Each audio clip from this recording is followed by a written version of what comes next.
자, 오늘은 에베소 교회와 헤어지는 바울이 교회 지도자들에게 고별 설교를 한 내용, 지난주에 이어서 오늘 두 번째로 나눕니다.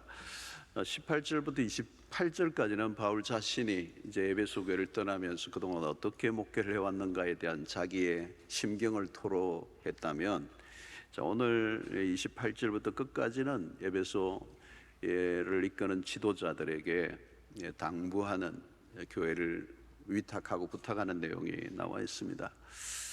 앞부분에 보면 장로들을 불렀다, 그리고 오늘은 감독자로 세웠다. 이제 감독자, 장로들을 이렇게 표현하는데요.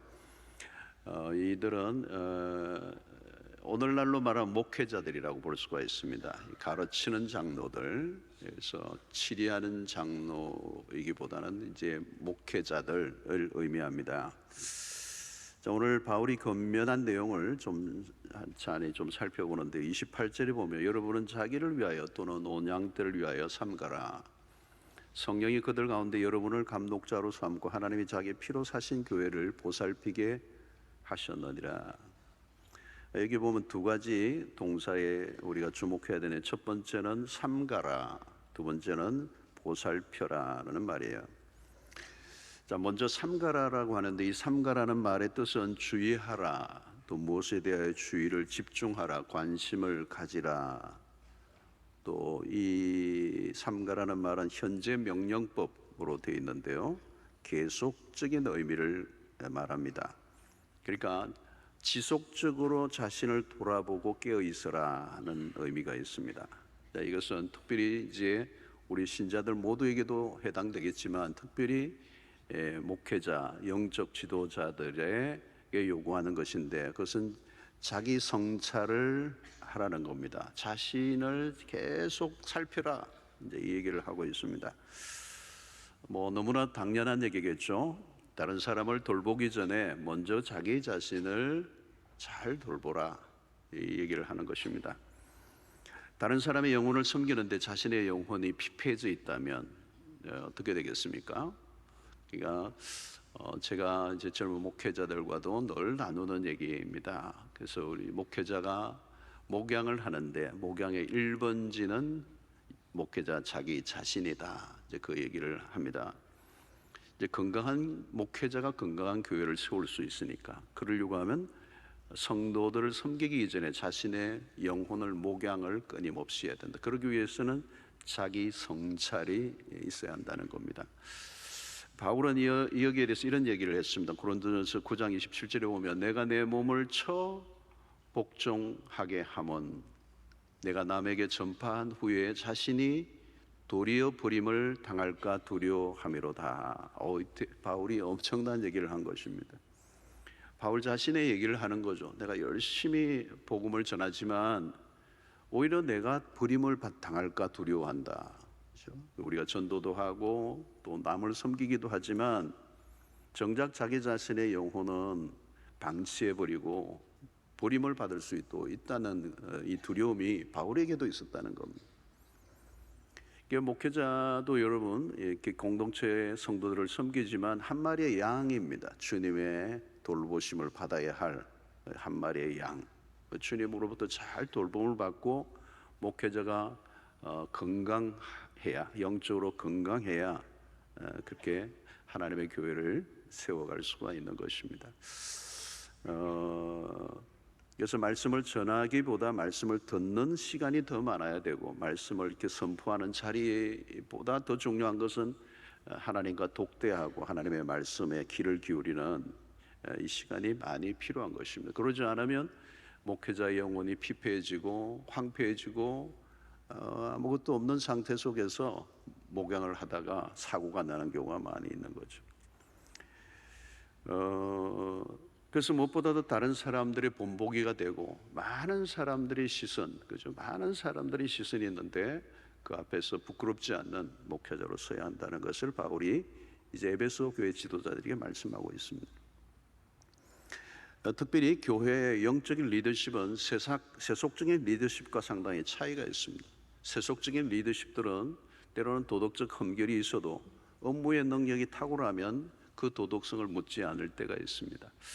대표적인 예로 이 빌 클린턴 이야기를 할 수가 있는데, 미국의 대통령 시절에 백악관에서 그 인턴 사원이었던 로인스키와의 이 부적절한 관계가 온 세계에 들통이 났습니다. 그래서 이제 그 스캔들이 드러나면서 막 여론이 들끓었습니다. 뭐 탄핵을 해야 된다 등등 여러 가지 있었지만, 시간이 흐르면서 묘한 여론이 형성이 되었는데 클린턴에 대한 호의적인 분위기가 많았어요. 특별히 그 시절에 클린턴의 그 이렇게 어떤 리더십에 의해서 미국의 경제가 굉장히 호황을 누렸습니다. 그러니까 뭐 너무 그렇게 대통령에게 청교도적인 그런 도덕성을 너무 물을 필요가 있냐, 이런 여론들이 생긴 거죠. 또 그리고 많은 또 특별히 남자분들에게였는지 모르겠지만, 우리도 바람을 피우는데 대통령도 바람을 피우네 이러면서 일종의 동질감을 느끼는. 그래서 클린턴을 통한 미국의 경제적 호황이 백성들의 눈을 가려버리고, 그가 어떻게 살든 뭐 우리가 잘 먹고 살면 되지 않느냐라고는 이런 논리가 클린턴을 이렇게 사죄하는 분위기가 있었다는 것. 자, 세상은 그럴 수 있습니다. 그러나 교회는 결코 그럴 수가 없죠. 영적 지도자에게는 아주 엄격한 그런 자기 기준을 가지고 있어야 한다는 것을 말씀을 하고 있습니다. 그러면서 두 번째, 바울은 하나님이 자기 피로 사신 교회를 보살피라 이렇게 얘기하고 있습니다. 두 번째는 보살피라는 거죠. 목자에게 요구되는 아주 중요한 기준이 성실함이라는 것입니다. 성도들을 돌아보는 일은 목양의 핵심입니다. 목자는 양의 상태를 잘 알고 그 양의 상태에 따라 돌보아야 합니다. 특히 연약한 성도들이 있습니다. 신앙이 잘 자라지 않는 성도들, 그대로 방치하지 않고 계속 그 어린 양이 자라가도록 도와주는 것, 이게 목양이라는 것. 자라가지 않으면 어떤 일이 납니까? 작은 일에도 넘어집니다. 별것 아닌 것에도 시험에 들고 힘들어하는 거죠. 그리고 자라지 않으면 그냥 어린 아이의 상태로 늘 있다면 목양에 끊임없이 그 어린 아이를 돌보는 그런 구조가 되면 그 교회는 결국은 감당할 수가 없게 되는 것입니다. 그래서 방목을 하게 된다는 거예요. 그래서 어린 신자를 끊임없이 자라가게 하고, 자라가게 한 그 신자가 또 다른 성도를 도와줄 수 있도록 끊임없이 목양을 해 나가는. 그래서 연약한 신자는 연약한 신자대로, 강한 신자는 강한 신자대로 더 강한 신자로 무장되어 또 다른 사람을 섬길 수 있도록 목양하는 것. 이것이 바로 바울 사도가 에베소 교회에게 주신 말씀입니다. 자, 그런데 이 지상의 교회는 어떤 교회인가? 하나님이 자기 피로 사신 교회라는 것입니다. 하나님이 당신의 아들의 생명을 내어놓고 세워진 교회. 세상에 이런 교회가 어디 있겠습니까? 교회보다 더 가치 높은 곳은 있을 수 없습니다. 그리스도의 피의 희생을 통하여 교회가 세워졌다는 것. 그런 의미에서 교회는 세상적인 단체와 조직과는 구별이 되는 것입니다. 그래서 우리는 이 교회를 바라보는 우리의 태도, 피로 값주고 사신 교회, 그 교회를 바라보는 우리의 태도, 그리고 그 목사에게 주어진 임무가 얼마나 엄중한가를 바울이 알려주고 있습니다. 그래서 바울은 교회를 감독해야 되는 두 가지를 알려줍니다. 긍정적인 면과 부정적인 면이 있는데, 먼저 부정적인 것은 이리들로부터 교회를 보호하라는 말씀입니다. 여기 보니까 본문에 사나운 이리가 여러분에게 들어와 그 양떼를 아끼지 아니하며 그랬습니다. 교회를 허물려고 하는 자들이 일어날 것이다. 바울이 예고한 것이죠. 주님도 일찍이 강조한 바 있습니다. 요한복음 10장 11절로 12절에 보면, 나는 선한 목자라, 선한 목자는 양들을 위하여 목숨을 버리거니와 삭구는 목자가 아니요 양도 제 양이 아니라. 이리가 오는 것을 보면 양을 버리고 달아나려니 이리가 양을 물어 가고 또 해치느니라 그랬습니다. 여러분, 선한 목자는 양을 위해 생명을 버린다. 그러나 이리는 양을 물어가고 해친다는 것. 여러분, 양을, 성도를 양으로 비유하는데 이 양의 특성이 뭡니까? 양은 언제나 위험한 처지에 몰릴 때가 있다는 거예요. 양은 매우 연약한 동물이에요. 스스로 보호할 능력이 없는 동물을 우리는 양이라고 얘기합니다. 그러므로 양은 늘 위험에 처해 있습니다. 양치에게 주어진 임무 중 하나는 뭘까요? 이 양들을 적으로부터 보호하는 일입니다. 그런데 이 양들을 노리는 아주 세력들이 있다는 거예요. 오늘 30절에 보니까 또한 여러분들 중에서도 제자들을 끌어 자기를 따르게 하려고 어그러진 말을 하는 사람이 일어날 줄을 내가 아노라 그랬습니다. 자, 여러분 중에서도 그랬어요. 어디에 딴 데서가 아니라 이 내부에 제자들을 끌어 자기를 따르게 하려고 어그러진 말을 하는 사람들이 일어난다는 거예요. 여러분, 여기 눈에 띄는 두 가지죠. 첫째는 제자들을 끌어 자기를 따르게 하고, 두 번째는 어그러진 말로 미혹한다. 여기 어그러진 말이라는 뜻은 왜곡한다는 거예요. 왜곡한다, 구부러지다, 그런 뜻이 있는데요, 복음을, 말씀을 교모하게 비틀어서 왜곡을 한다. 진실이 아닌 거짓된 말로 이끌려고 한다는 거예요.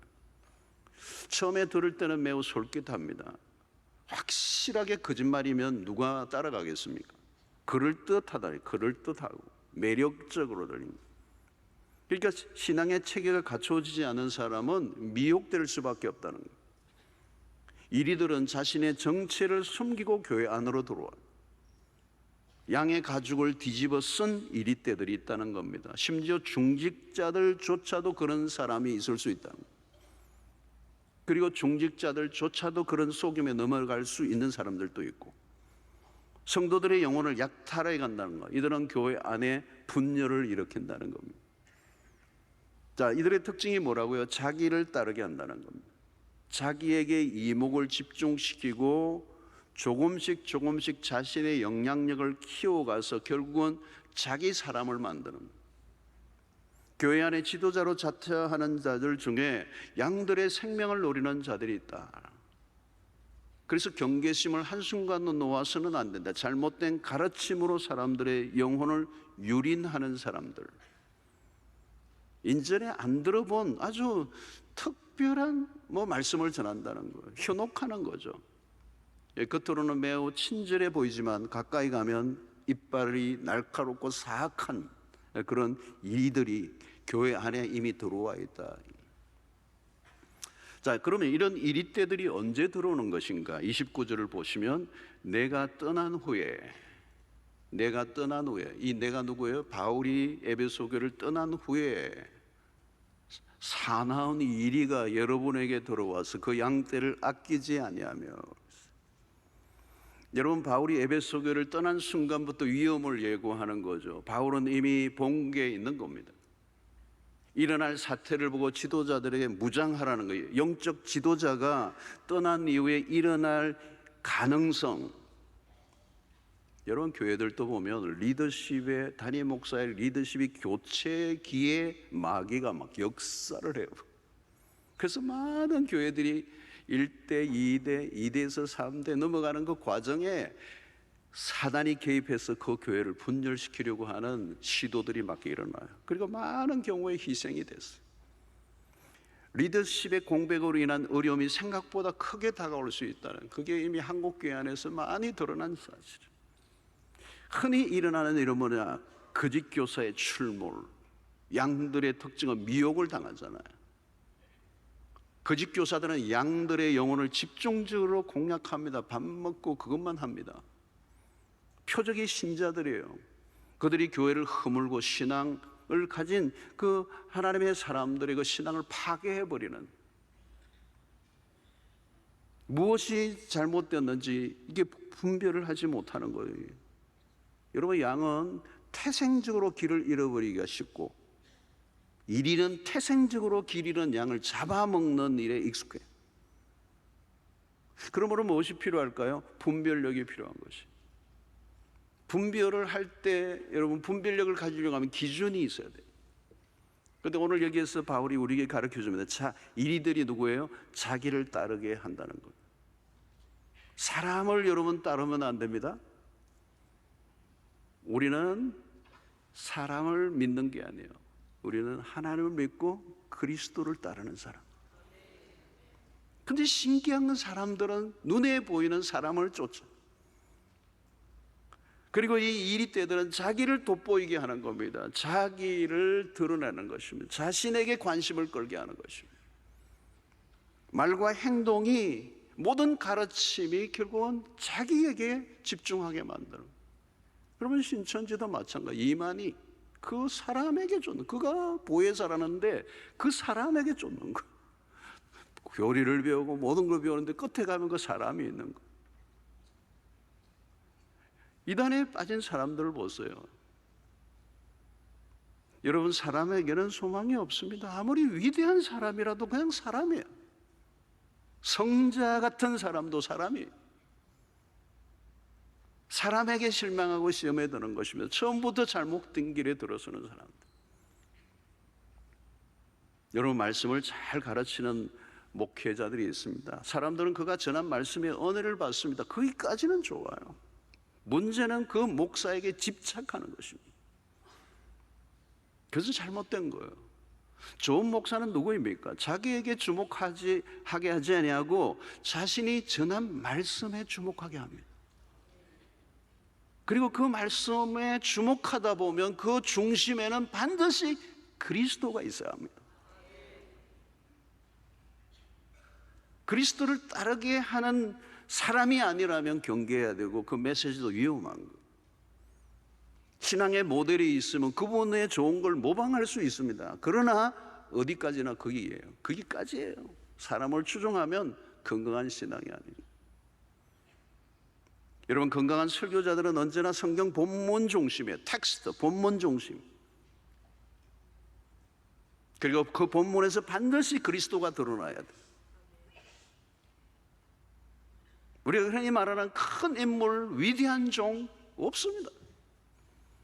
성경의 그 어떤 인물도 그리스도를 대신할 수 없습니다. 우리의 믿음의 조상 아브라함이 아무리 대단해도 그 아브라함이 우리의 믿음의 대상이 될 수는 없는 거예요. 우리의 믿음의 대상은 오직 예수 그리스도 한 분밖에. 그러니까 오늘날 우리는 혼탁해요.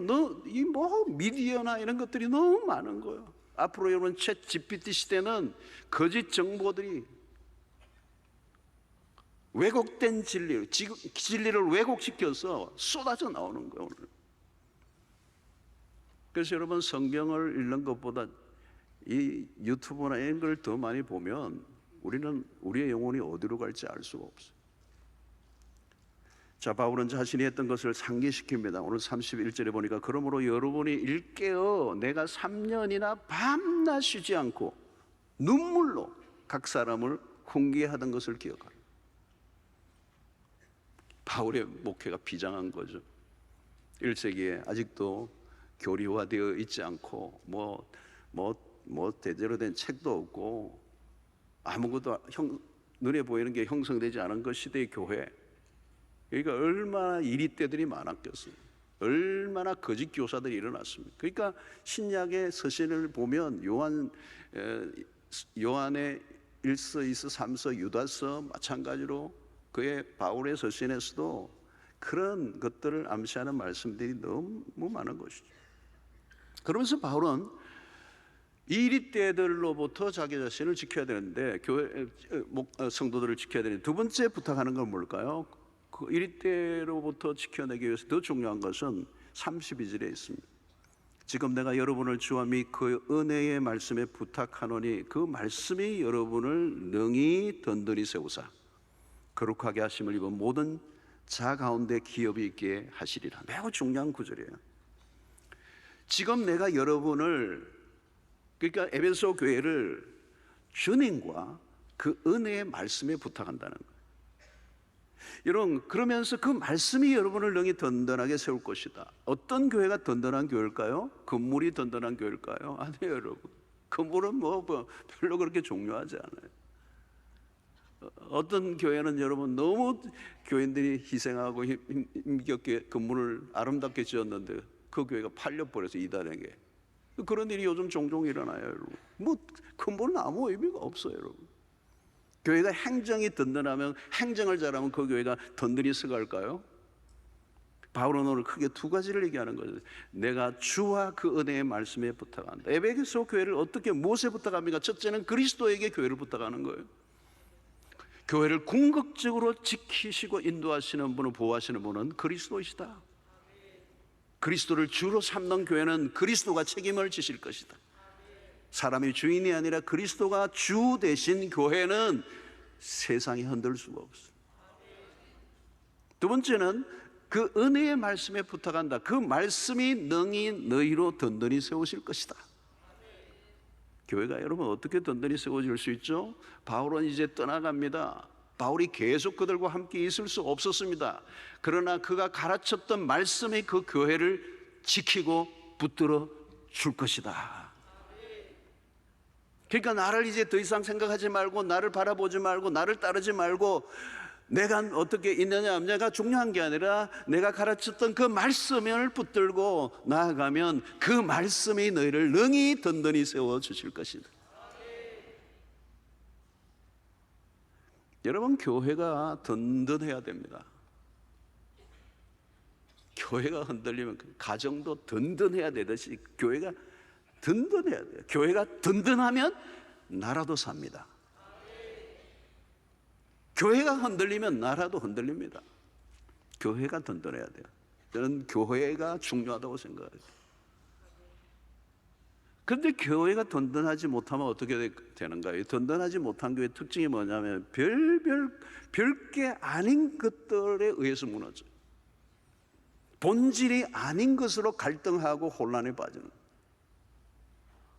여러분, 사람들이 모인 곳은 다 다양합니다. 사람 10명이 모이면 10명의 생각이 다릅니다. 하나의 하나의 이슈에 사람들이 자기의 의견을 표현하라고 그러면 10가지가 형형색색입니다. 생각이 다르니까, 경험이 다르니까, 아는 게 다르니까, 세계관이 다르니까 다를 수밖에 없죠, 여러분. 근데 그 다른 생각의 차이를 하나로 만들어낼 수 있는 힘은 어디에 있어요? 하나님의 말씀입니다. 근데 바울 당시 에베소 교회의 상황은 우리 이상으로 복잡했어요. 헬레니즘이 있었고 히브라이즘이 있었고 그 시대 속에 그 유대주의 안에서 또 헬레니즘이 있고 막 섞여 있습니다. 그리고 바울이 세웠던 이 교회는 역사가 짧고 교회 형성 기간이 너무 얼마 되지 않았습니다. 그러니까 무엇으로 교회가 든든하게 세워줄 수 있나? 공동체를 건강하게 붙들어 줄 수 있는 것은 하나님의 말씀밖에 없다는 거예요. 성도들 한 사람 한 사람이 말씀 중심으로 서 있는 교회가 건강한 교회.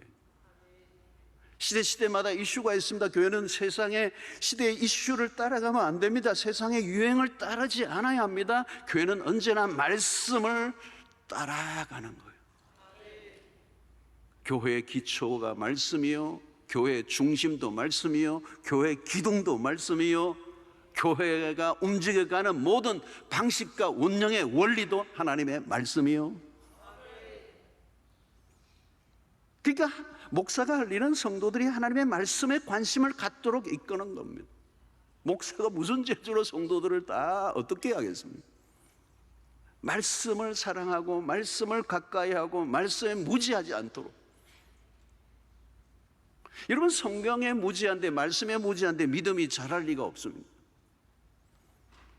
아무리 사람이 많이 모여도 하나님의 말씀이 부실한 교회라면 그 교회는 언제 어떻게 될지 nobody know, 아무도 모릅니다. 한순간에 혼란에 빠지고 무너져 버립니다.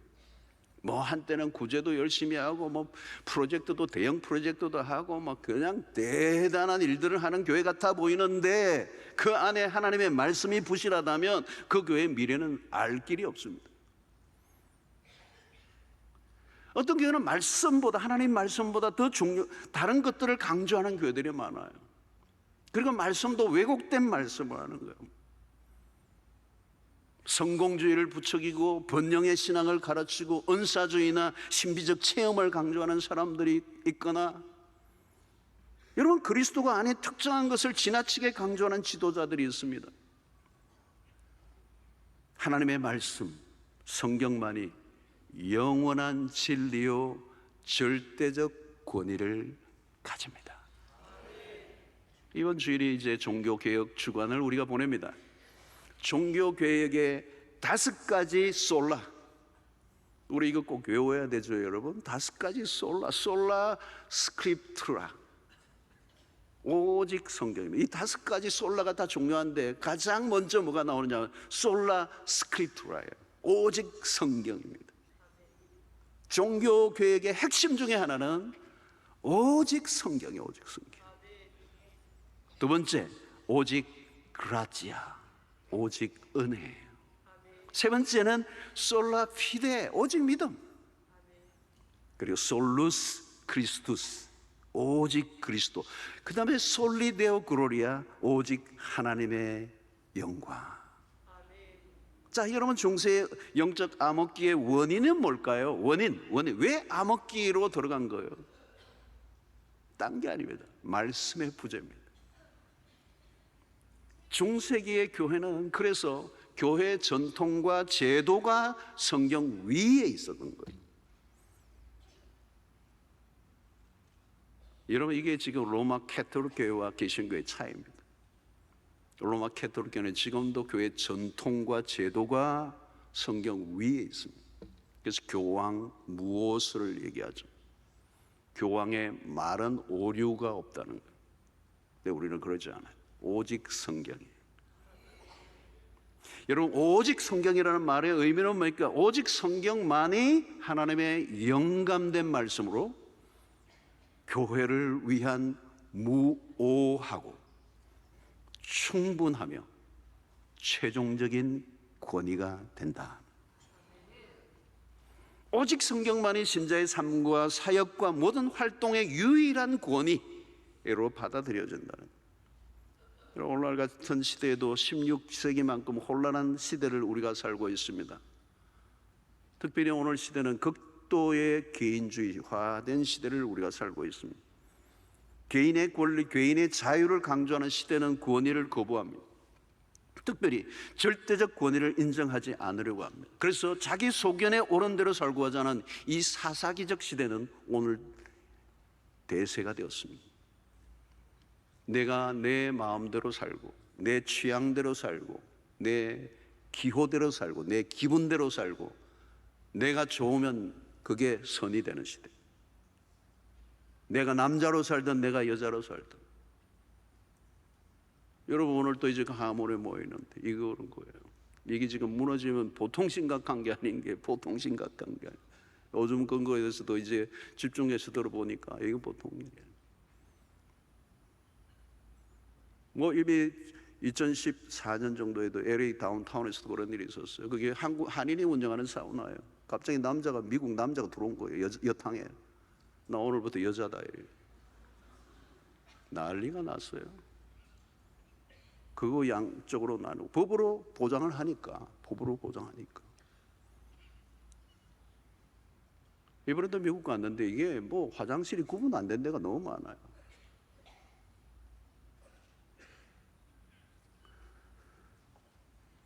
교회는 물론이고 사회 전체를 받쳐줄 기본이 없어져 버린 거예요. 기본이 뭐예요? 각 개인이 원하는 대로 살아가는 거예요. 내가 좋으면 그게 선이 되는 거예요. 중세기의 혼란은 말씀의 왜곡을 통해서 일어났습니다. 당시 일반인들은 성경을 손에 들고 있지 않았습니다. 당연히 무엇이 잘못되었는지 분별할 길이 없습니다. 그러니까 중세기, 한 교회가 아니고 한 도시가 아니고 한 나라가 아니고 중세기의 유럽의 모든 세계를 영적으로 어둠으로 덮어버린 거예요. 와, 무서운 거죠, 여러분? 한 시대가 어둠 속에 거할 수 있다는 거예요. 마틴 루터나 종교개혁자인 존 칼빈이나 추핑걸리나 위대한 하나님의 사람들의 역할이 얼마나 컸는지, 그 어둠에서 벗어나게 했다는 게 얼마나 놀라운 일이죠. 오늘이 그날입니다. 여러분, 기념하는 날. 여러분, 교회 문제가 일어났을 때 무엇으로 풀어야 합니까? 누구에게 귀를 기울여야 합니까? 사람이 많이 모여서 다수결로 결정하면 되는 것입니까? 여러분, 교회는 민주화도 아닙니다. 민주적 방식도 아닙니다. 민주적 방식이 오늘날 우리에게 드러난 가장 최상의 방식이긴 하지만 완전한 것은 아닙니다.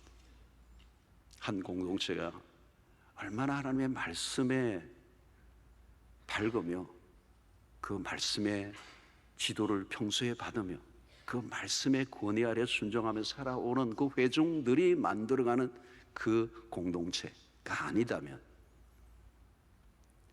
단체로, 여러분 집합 안에는 한 개인은 숨겨져 있고 한 개인의 욕망과 그 모든 욕심과 사심이 다 숨어 있어요. 그 데모하는 데 보면 데모도 다 자기의 사익을 추구하는 경우가 많아요. 온전히 하나님의 법 앞에 엎드리지 않는 공동체라면 100명이 모이든 10,000명이 모이든 하나님의 뜻을 거스리는 쪽으로 얼마든지 갈 수 있는 가능성이 있다는 걸 우리는 늘 의식하고 살아요. 여러분, 교회는 말씀으로 운영되는 것입니다. 교회는 건물이 아닙니다. 어떤 조직도 아닙니다. 교회는 말씀으로 움직이는, 봉사를 얼마나 열심히 하느냐 그것도 중요하지 않아요. 그 봉사가 말씀 안에서 하고 있느냐, 말씀보다 더 강조되는 게 있으면 안 된다는 거예요. 건강한 교회는 교회 안에 말씀을 가까이 하는 문화가 형성돼 있어요. 특히 우리 교회는 여러분, 이 매일 성경 이거 사셔야 돼요. 남는 거 하나도 없어요. 장사가 안 해요. 여러분, 이거 이 안에 보면 매일, 그죠? 매일 성경이에요. 매일 밥을 먹듯이. 오늘 하루를 살아갈 밥을 먹는 것처럼 오늘 하루를 살아갈 말씀을 내가 읽고 묵상하고 하루를 시작합니다.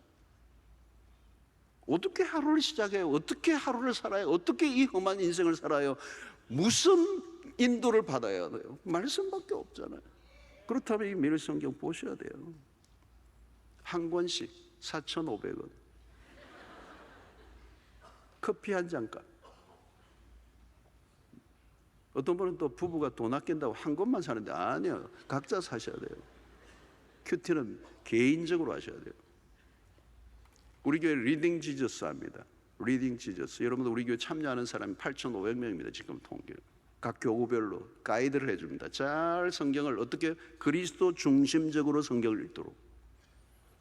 이거는 여러분 미국의 웨스트민스터 신학교 이안 드기도라 교수라고 하는 아주 옥스포드 출신의 최고의 성경 중심의, 여러분 오늘날 미국의 신학교가 작용화되고 자유주의화 됐는데 성경을 붙들고 생명을 거는 신학교, 그 신학교의 최고의 학자들이 그리스도 중심으로 성경을 읽는 것들을 위하여 책을, 가이드북을 만들었어요.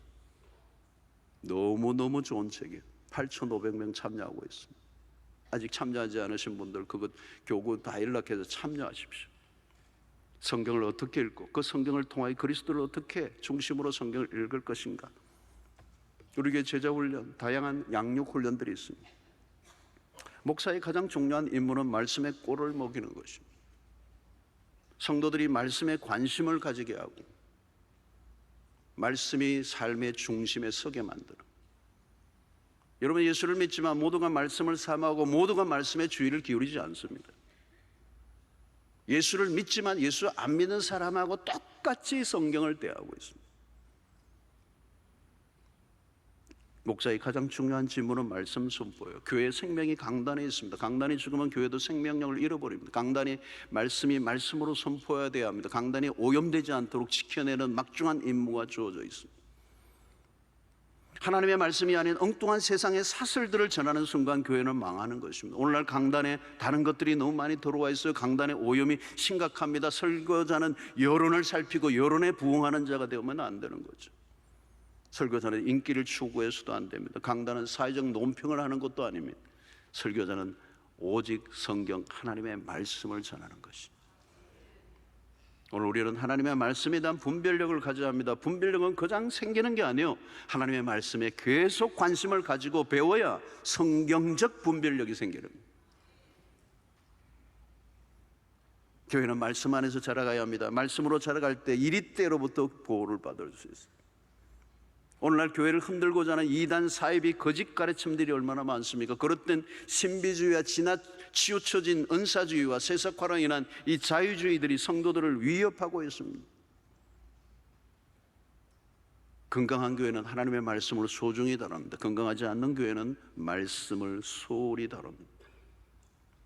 말씀을 중심에 두지 않는 교회는 미래가 없습니다.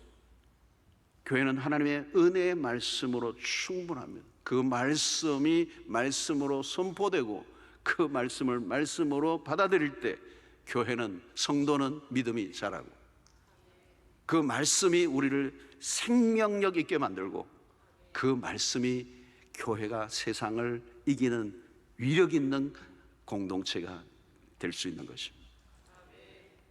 사랑하는 성도들, 우리가 하나님을 믿습니다. 그 말은 하나님의 말씀을 믿습니다. 말씀을 모르면 하나님을 믿을 수도 없습니다. 말씀에 능한, 말씀을 사랑하고 말씀을 사모하고 말씀을 가까이 하는 여러분들 되시기를 주의 이름으로 축원합니다. 자, 바울은 사역자로서 영원한 것을 추구하고 있습니다. 오늘 33절 34절 마지막 부분인데, 내가 아무의 은이나 금이나 의복을 탐하지 아니하였고 여러분이 아는 바와 같이 이 손으로 나와 내 동행들이 쓰는 것을 충당하였다 그랬어요. 자, 바울이 사역자로서 복음을 전하면서 복음 위의 것에 관심을 가지고 있지 않다는 것을 우리에게 보여주고 있습니다. 바울의 사역의 초점은 영원한 것에 있다는 거예요. 은과 금, 의복 탐하지 않았다는 거예요. 복음 전거자로서 영원한 것에 초점을 맞추고 있었다는 거예요. 은과 금은 잠시뿐이다. 여러분, 사역자는 철저히 이타적 삶을 살라고 요구하고 있는 것입니다. 나를 위해 살려고 하는 순간 시험에 들게 되는 것입니다. 물론 현실을 살아가고 있기 때문에 현실의 유혹이 없지 않아 있을 수 있지만 계속 싸워야 한다는 거예요. 그래서 영원한 것을 추구하는 삶의 특징이 뭐냐? 35절에 범사에 여러분에게 모본을 보여준 바와 같이 수고하여 약한 사람들을 돕고 또 주 예수께서 친히 말씀하신 바 주는 것이 받는 것보다 복이 있다 하심을 기억하여야 할지니라. 주는 것이 받는 자보다 복이 있다라고 하는 이 말씀의 핵심은 뭘까요? 단순히 베푸는 삶을 강조하는 말씀은 아니에요. 이 말씀의 핵심은 그리스도가 우리에게 보여주신 삶의 핵심, 당신의 모든 것을 우리에게 내어주신 그리스도, 그것을 통하여 우리에게 주시는 메시지. 여러분, 베풀고 섬기는 자가 복되는데 아무나 베풀고 섬길 수 있는 것은 아닙니다. 자신 안에 충만함이 있어야 돼요. 돈이 있다고 나눌 수 있습니까? 그렇지 않아요. 아무리 돈이 있어도 개걸스럽게 살아가는 사람들이 있습니다. 풍요의식, 이 내 안에 없고 결핍 의식이 있으면 끊임없이 채우려고 할 수밖에 없기 때문에 나누는 것은 어려운 것입니다. 그런데 바울은 보십시오, 풍요의식을 갖고 있어요. 빌립보서 4장 18절로 19절에 보니까 내게는 모든 것이 있고, 빌립보 감옥 안에서 지금 편지를 쓰면서 하는 얘기예요. 내게는 모든 게 있다는 거예요. 감옥 안에 뭐가 있는 거예요, 여러분? 또 풍부한지라 알듯 말듯. 자, 에바브로 편에 너희가 준 것을 받음으로 내가 풍족하니, 주면 얼마나 줬길래 풍족했겠어. 이런 받으실 만한 향기로운 제물이 하나님을 기쁘시게 한 것이라. 나의 하나님이 그리스도 예수 안에서 영광 가운데 그 풍성한 대로 너희 모든 쓸 것을 채우시리라. 그러니까 바울은 지금 그리스도 안에서의 풍성함을 누리고 있는 거예요. 그리스도 그분 때문에 충만함을 누리고 있는 거예요. 그래서 그는 복음을 위하여 거치는 것이 없이 자비량으로 사역하며 봉사하며 일을 하며 돈을 마련하고 오히려 그리스도 안에서 받았던 그 풍성한 은혜를 나누기 위해서 힘썼던 삶을 우리에게 보여주고 있습니다. 그래서 그런 복음을 전하는 자로 조금도 그리낌이 없는 사역자로 그가 달려갈 수 있었던 것입니다. 사랑하는 성도 여러분, 아마 이 목회자로서의 바울, 그의 삶은 쉽지 않았을 거예요. 그러나 그는 복음을 전하기만 한 것이 아니라 복음을 자신의 삶에 녹여냈습니다. 그렇습니다. 목회자의 삶은 유리알처럼 투명하게 드러날 수밖에 없어요. 성도들의 눈이 얼마나 많습니까? 어느 것 하나 잘 없잖아요. 어려운 일입니다. 그러나 어렵기만 한 것이 아니라 그 길은 영광스러운 길, 피로 사신 교회를 섬기고 세워가는 일이야말로 얼마나 영광스러운 직무입니까? 바울은 환난과 핍박이 기다리고 있지만 그는 멈추지 않습니다. 그리고 우리는 그동안의 지난주의 메시지를 통하여 그가 교회를 얼마나 사랑하고 있는지를 우리는 보게 되었습니다. 사랑하는 성도 여러분, 주님의 교회는 하나님이 자기 피로 사신받은 교회입니다. 그 주님의 교회를 주님이 세워가십니다. 특별히 말씀 위에 세워진 교회들을 통하여 하나님이 일하고 계십니다.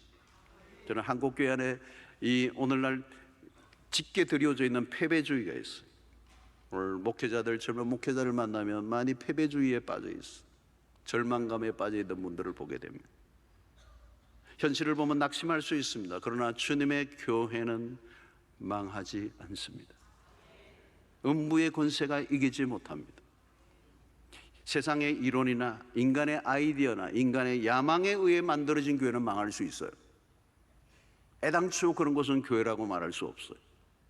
주님의 말씀으로 세워진 교회는 세상이 흔들 수 없습니다. 교회는 만왕의 왕이신 하나님의 주권 안에 있습니다. 이 마지막 시대, 우리의 영혼을 유린하는 거짓이 난무하는 시대, 이리가 때를 이루어 양들을 공격하고 물어뜯는 이 시대에 말씀으로 견고하게 세워진 교회가 얼마나 중요한가를 오늘 우리가 바울의 말씀을 통하여 다시 재확인하게 됩니다. 사랑하는 성도 여러분 각각 개인이 하나님의 말씀 위에 신앙을 세워갈 수 있게 되기를 축원합니다. 그리고 그런 성도들이 모여있는 이 교회가 든든한 교회로 갈수록 세워져 가므로 이 시대에 소망이 없는 거짓된 왜곡된 진리에 혼란을 겪고 있는 길 잃은 수 없는 양들에게 길이 되고 빛이 되고 소망이 되는 우리 수용로 교회 되기를 주의 이름으로 축원합니다.